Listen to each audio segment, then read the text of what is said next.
Thank you, Presiding Officer. I rise to speak against Amendment 7 from Margaret Mitchell, which I believe is well-intentioned.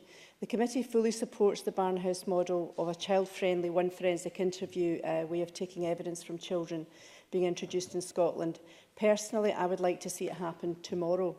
However, Amendment 7 is not helpful as part of this bill. It assumes an obligation to move towards a new model when no such obligation is introduced by the bill. Indeed, no evidence was taken from stakeholders who would implement this. The Scottish Government is currently taking forward work with stakeholders to consider how the model could operate in Scotland. The Cabinet Secretary wrote to the committee with a clear timeline of how the work would progress, along with Healthcare Improvement Scotland and the Care Inspectorate.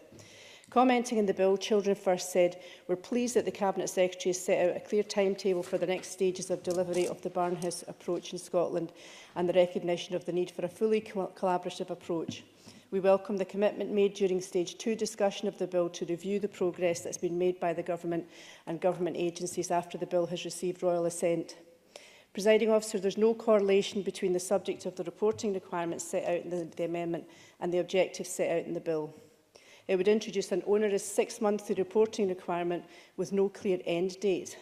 The amendment seeks that this duty would continue until Parliament was satisfied that sufficient progress had been made.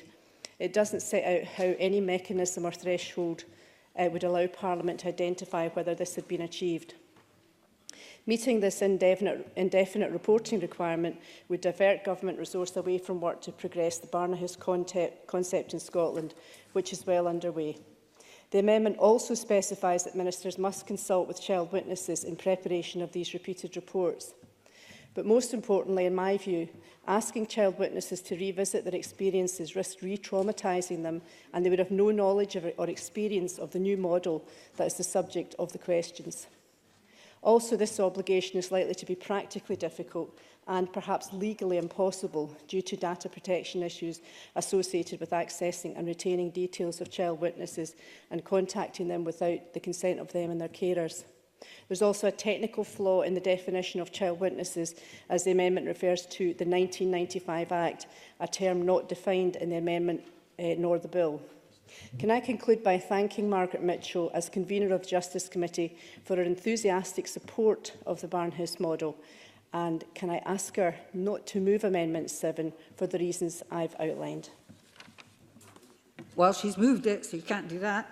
I now call Daniel Johnson to be followed by Fulton.